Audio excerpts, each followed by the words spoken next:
make these contractual agreements with illness. When we come into this planet, you know, we say, okay, I'm going to give myself all of these circumstances in my lifetime so I can remember how to love myself. Let's say you get up to age 20, you still didn't get it. You get up to age 30, you still didn't get it. You're going to contract whatever illness is linked to that. And that is a contractual agreement. So let's say the physical body now suffers with this illness. Your mind and your body, you still have two other aspects of yourself that you need to work on and you need to heal and integrate. So it is important to do that, because regardless, your duty here on this planet is to do your purpose, to heal and integrate your body and your mind, no matter what you're going through. Because if you don't, we're constantly going back into this reincarnation cycle of pain, of suffering, and never-ending cycle. And we want to leave that. We want to connect with Source. We want to heal the body, because through our healing, we're healing the entire planet. You know, we're healing others through our evolution and our progression. Yeah, no, that's a great point, because, you know, on this planet, we do share a group consciousness. And correct. There's a lot of distractions, and everyone wants to think that, you know, you can't heal yourself. You have to go to a doctor every year to get physicals. You have to take all these prescriptions and get all these shots. But in the end, you can just be yourself and start to see every little cell of your body in a loving way to be healthy. And I think knowing that is going to benefit people who are suffering. And we got to equip ourselves with those tools to raise our vibration. I mean, it's really important to raise the vibration. And one more thing I want to add is that also as we are healing here within these bodies, you know, a lot of people are afraid of the unknown. They're afraid of questioning what the information that's being given. But again, I want to remind everyone that using your own internal system, your own internal guided system, and your intuition and trusting yourself is the most important in your healing process. You know, so I think a lot of different cultures around the world are starting to utilize the pranic healing techniques to assist in healing, because so many tests have been done around the world about how it is you can remove illness from the body.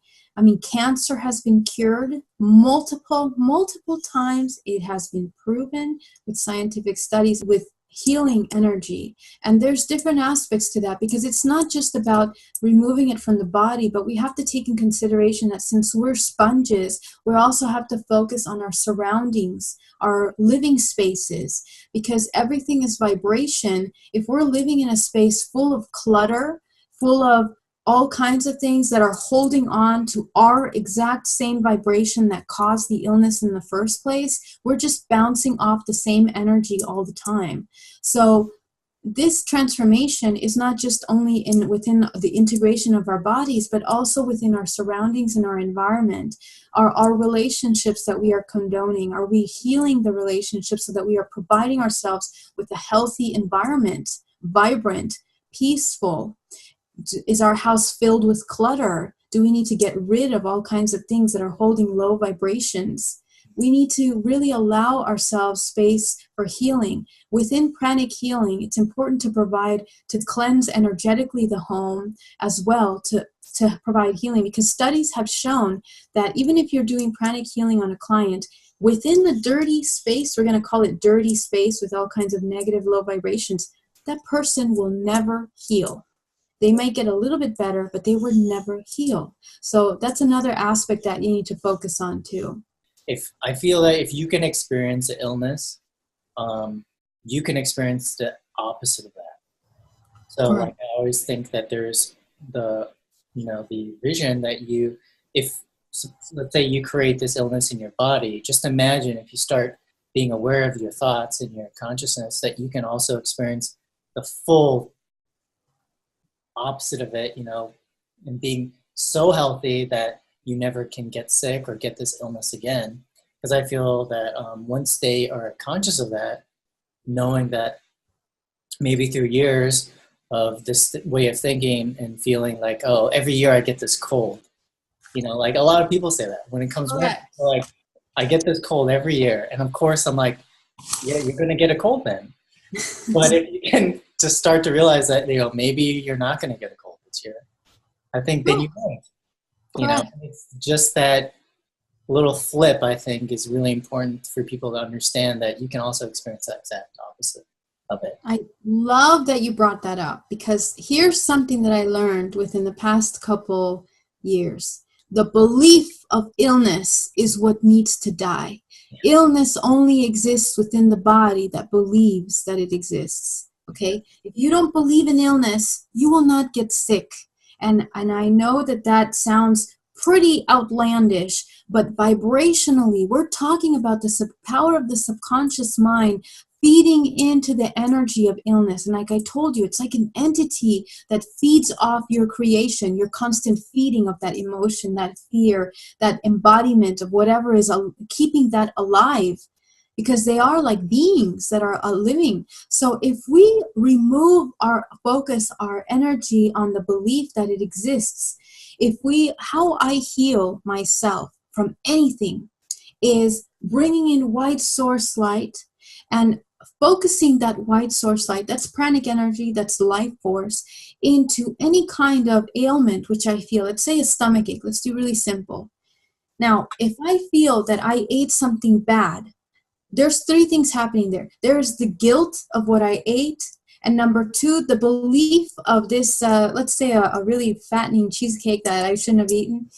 And then there's also the embodiment and the feeling of that this is now going to be in my body causing something. So now I'm thinking, oh my gosh, this cheesecake's in my stomach, and now I'm absorbing all the fat. Now I'm going to be fat and I'm going to be sick, and I shouldn't have eaten that, right?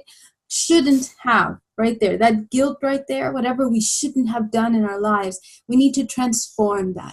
What should happen? I would like, okay, I accept. I ate the cheesecake. I wanted to eat the cheesecake. Okay, so now it's in my body. I have to process. I have to help my body process this choice that I made out in a more compassionate way. Bringing in white source light to cleanse out all of that out of my body. I don't believe that this is going to make me sick, because mind over matter, because vibration, mind over vibration. And if I raise my vibration within a high vibrational body, illness cannot exist, because it won't find a match to it.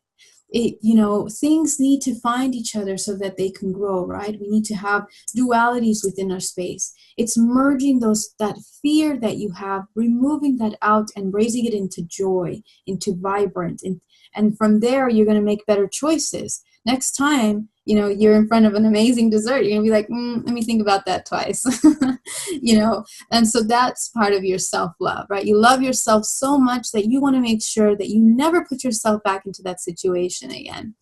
And so even within my clients, like when you see an illness as if it's like an entity or an attachment, it's our belief that allows it to feed off that. So we have to remove that. We have to disempower the illusion of that illness out of the body and work on that level.